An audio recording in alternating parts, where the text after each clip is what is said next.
Hello friends, welcome to our study channel the study with SKP. स्वागत है आपका।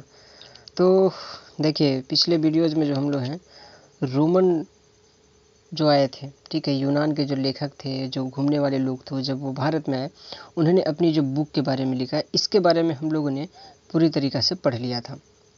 ठीक है, यानी कि जो हमने पढ़ा पेरिप्लस ऑफ द इरीथ्रियन सी, इस किताब के बारे में जानकारी हमको कोई नहीं मिलता है। सिर्फ पता चला कि हिंद महासागर में घूमने के लिए आया था और इस किताब को लीक करके बेचारा चला गया, पता नहीं चल पाया। यहाँ तक कि हम लोगों ने पढ़ लिया था। अब जो हम लोग पढ़ने वाले थे, वो पढ़ने वाले थे चीनी लेखक। ठीक है, ये चीनी लेखक के बारे में हम लोगों ने पढ़ना स्टार्ट करना चाहा था, जो हम पढ़ नहीं पाए थे। तो चलिए, अब अगले इस वीडियो में हम लोग देख लेते हैं कि चीनी लेखक कौन कौन आए हैं, इसके बाद और भी लेखक कौन कौन हैं। तो देखिए, चीनी लेखक में जो सबसे पहला नाम आता है, वो नाम आता है फाहियान का। चीनी लेखक में सबसे पहला नाम है फाहियान का। फाहियान जो है, यह चीन का लेखक था, आपको पहले ही बता दिए। और जब भारत में आया, उस समय यह गुप्त वंश का यहाँ शासक था और चंद्रगुप्त द्वितीय के दरबार में ये भारत में आया था। ठीक, जब यह भारत में आया तो मध्य प्रदेश के समाज और उसकी संस्कृति के बारे में जानकारी दिया कि मध्य प्रदेश का जो अभी वर्तमान में वहाँ का समाज कैसा है और वहाँ की संस्कृति कल्चर कैसी है। ठीक है, और उसने अपने जो बुक जो लिखा उसमें बताया और कहा कि मध्य प्रदेश की जो जनता है वो सुखी और समृद्ध है, यानी बहुत सुखी से रह रही है चंद्रगुप्त द्वितीय के समय में, और बहुत समृद्ध है, बहुत पैसा है उन लोगों के पास में, ऐसी जानकारी फाहियान ने दिया।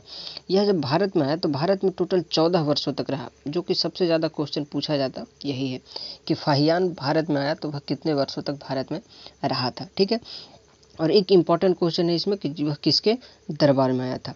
ठीक, तो उसके बाद अगर देखें कि फाहियान कब आया, तो वह आया था 14 वर्षों तक भारत में रहा। अब दूसरा जो है उसका नाम है संगयून। ठीक है, ये कौन है? तो संगयून है। आपको पता है कि यह भी चीनी था। यह 518 ईस्वी में भारत में आया था। ठीक है, ये क्या आया? तो 518 ईस्वी में भारत में आया। यह 3 वर्षों के जो है 3 वर्षों तक भारत में रहा, और जो भी भारत में इसका सामान मिला, भारत की जो मूर्ति वगैरह मिला, इसको बौद्ध धर्म की मूर्तियाँ जो मिली, उसको यह एकत्रित किया और अपने साथ ही लेकर के चला गया। ठीक, तो भारत पूछता है कि वह चीनी यात्री कौन था जो भारत से बौद्ध की मूर्तियाँ प्राप्त करके और अपने देश चीन ले गया था, तो वह था संगयून। ठीक है, उसके बाद देखते हैं जो सबसे इम्पॉर्टेंट है, वह है ह्वेनसांग। क्योंकि आपको पता होगा कि ह्वेनसांग से बहुत ज़्यादा क्वेश्चन पूछे जाते हैं एग्जाम में। ठीक, तो ह्वेनसांग को आप याद रखिएगा कि ह्वेनसांग इम्पॉर्टेंट है भी, और वह किसके समय में आया था? तो ह्वेनसांग जो हर्षवर्धन के शासनकाल में भारत में आया था। किसके शासनकाल में? तो हर्षवर्धन के शासनकाल में भारत में आया था। और ह्वेनसांग 629 ईस्वी में चीन से भारत के लिए चला था।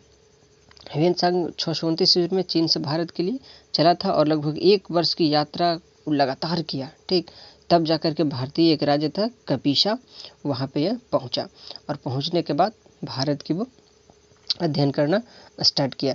जब वह भारत में आया तो हम आपको बता दें कि लगभग वह 15 वर्षों तक भारत में ठहरा। भारत में आने के बाद यहाँ ठहरा, बहुत दिनों तक यहाँ पढ़ाई की ह्वेनसांग। ठीक, और यह 15 वर्षों तक ठहरने के बाद 645 ईस्वी में यह भारत से चीन लौट गया। जब यह भारत में आया तो नालंदा विश्वविद्यालय में, आपको पता है कि वो पढ़ने के लिए आया था, तो उस समय जो नालंदा विश्वविद्यालय है, बौद्ध ग्रंथों को वहाँ से एकत्र किया और उसको अपने साथ भारत लेकर के जाना चाहता था, और लेकर के भी गया।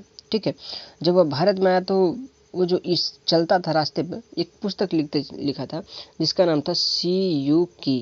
पुस्तक का नाम क्या था? सी यू की, जो इस नाम से प्रसिद्ध है। ठीक है, और जब इस सीयूकी की हम बात करें तो इसमें 138 देशों का विवरण मिलता है। सीयूकी में क्या मिलता है? तो 138 देशों का विवरण इसको मिलता है। ये जब आया था तो भारत में हर्षकालीन समाज और उसका धर्म, उसकी राजनीति के बारे में वर्णन किया था। ठीक है, ह्वेनसांग के अनुसार जो राजा था यहाँ का सिंध का, वह शूद्र जाति का था। कैसा था? तो शूद्र जाति का। हम इन चारों वर्णों के बारे में आपको पिछली वीडियोज में बता चुके हैं कि वैदिक काल में किस तरीके से वर्णों का विभाजन हुआ है, ब्रह्मा के ये किस किस अंग से पैदा हुए हैं। ठीक है, उसके बाद अगर कहें, ह्वेनसांग बुद्ध की प्रतिमा के साथ साथ सूर्य और शिव की प्रतिमाओं का भी पूजन किया करता था। ठीक, उसके बाद अब आगे देखें तो ह्वेनसांग जब नालंदा विश्वविद्यालय में पढ़ने के लिए आया था, ठीक है, तो उस समय नालंदा विश्वविद्यालय के जो आचार्य थे, यानी हेड मास्टर जो थे, वो आचार्य शिलभद्र थे। उनका नाम था आचार्य शीलभद्र। और जो नालंदा विश्वविद्यालय था वह उस समय बौद्ध धर्म के दर्शन के लिए फेमस था, यानी बौद्ध धर्म के विचारों के लिए बताने के लिए फेमस था, बौद्ध धर्म के लिए फेमस था। ठीक है, उसके बाद एक चीनी यात्री आता है इत्सिंग। इसका नाम क्या है? तो इत्सिंग। यह 7वीं शताब्दी में भारत में आया था। कब आया था? तो 7वीं शताब्दी ईसा पूर्व के लास्ट में यह भारत में आया था। ठीक है, और जब ये भारत में आया 7वीं शताब्दी के लास्ट में, तो जो है नालंदा विश्वविद्यालय के बारे में बताया, विक्रमशिला के विश्वविद्यालय में बताया था, उस समय की जो भारत का स्थिति था उसके बारे में बताया। पूछता है कि इत्सिंग सबसे ज़्यादा जो है वह किस विद्यालय के बारे में बताया था? तो नालंदा विश्वविद्यालय और विक्रमशिला विश्वविद्यालय के बारे में यह जानकारी दिया था। ठीक है, उसके बाद अगर हम लोग अगले देखें तो अब आते हैं अरबी लेखक। अब कौन है? तो अरबी लेखक। उतने जो थे वह चीनी लेखक थे, अब आते हैं कुछ अरबी लेखक। अरबी लेखक के बारे में देख लो तो सबसे पहला जो आता है वह आता है अलबरूनी। अरबी लेखक में कौन है? तो अलबरूनी।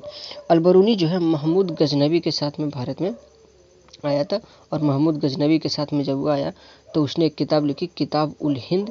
इसी को किताब एक और नाम है तहकीक ए हिंद। ठीक है, जिसका अगर हिंदी में हम बात करें तो इसका हिंदी में होता है भारत की खोज। ठीक, और भारत की खोज एक पुस्तक है, भारत एक खोज, जिसको डिस्कवरी ऑफ इंडिया कहते हैं, जो जवाहरलाल नेहरू ने लिखा है। ठीक है, अब उसके बाद हम करें तहकीक एक हिंद के लेखक कौन है? तो अलबरूनी है। ठीक है, अगर इस पुस्तक को इतिहासकार लोग पढ़े तो उनके लिए बहुत अच्छा स्रोत हो जाता है, एक रिसोर्स हो जाता है इतिहास को समझने के लिए। ठीक है, अच्छा इस किताब में है क्या? तो यह एक ऐसा किताब है जिसमें धर्म के बारे में, दर्शन के बारे में, त्यौहार के बारे में, खगोल विज्ञान के बारे में, यहाँ के भारत के रीति रिवाज के बारे में, क्या क्या प्रथाएं थी उस प्रथाओं के बारे में, यहाँ का सामाजिक जीवन कैसा था उसके बारे में, भार था, नापने की विधि थी, मूर्ति कला था, ये सभी के बारे में अच्छे से जानकारी देता है। अच्छा, इसमें मापतंत्र के विज्ञान का भी इसमें जानकारी दिया है। आपसे इसमें पूछेगा अलबरूनी का जो किताब उल हिंद है यह किसके द्वारा लिखा गया था? तो अलबरूनी के द्वारा। अलबरूनी भारत किसके साथ आया था? तो महमूद गजनवी के द्वारा।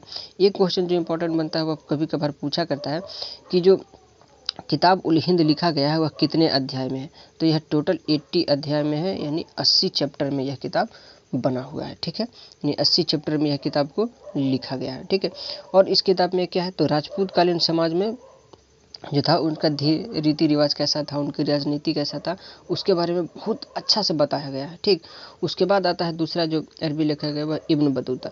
तो इब्न बतूता के द्वारा लिखा गया जो यात्रा वृत्तांत है या रेहला है, यह हर लोग जानता है। आप अगर कम्पिटिटिव की तैयारी कर रहे हैं तो आपको पता होगा कि इब्न बतूता रेहला द्वारा, ये इब्न बतूता द्वारा जो लिखा गया किताब है वह रेहला है। ठीक है, यह 14वीं जो शताब्दी है, 14वीं शताब्दी में भारतीय उपमहाद्वीप में आया था, और उसका उस समय वह बताया था कि उस समय का सामाजिक जीवन कैसा था। ठीक है, उस समय जो बहुत ही प्रचुर तथा रोचक जानकारी जो देता है वह कौन देता है? तो इब्न बतूता देता है। ठीक है, जब वो आया तो 1333 ईस्वी में दिल्ली पहुंचा जब जिस समय, तो इसको जो विद्वता थी, इसके पास में जो विद्वानी थी, इससे बहुत प्रभावित हुए कौन? मोहम्मद बिन तुगलक। और जब मोहम्मद बिन तुगलक इससे प्रभावित हुआ तब उसको दिल्ली का काजी नियुक्त कर दिया। ठीक है, जिसको हम लोग क्या कहते हैं? तो न्यायाधीश कहते हैं, या उसको नियुक्त किया दिल्ली का। ठीक है, अब अरबी लेखक ये हो गए दो। उसके बाद आते हैं कुछ अन्य लेखक हैं जो इम्पोर्टेंट है। अगर सबसे पहला जो आते हैं उस अन्य लेखक में वो आते हैं तारानाथ। यह जो थे तिब्बत के थे। आपको पता होगा कि जो भारत है, ठीक है, भारत के देखिएगा नेपाल है, इधर भूटान है, इसी का ऊपर में तिब्बत का पठार है, जो चीन के आक्रमण से पहले वह एक छोटा देश था तिब्बत। ठीक है, तिब्बत के लेखक थे तारानाथ। ठीक है, और इसने एक पुस्तक लिखी थी जिसका नाम था, एक का कंगयूर और दूसरा का नाम था तंगयूर। ठीक है, इसमें लिखा था, इसमें जो इस पुस्तक में है भारतीय इतिहास के बारे में अच्छी से जानकारी मिलता है, पूरा विस्तृत जानकारी मिलता है। ठीक, उसके बाद पुस्तक आता है मार्को पोलो का।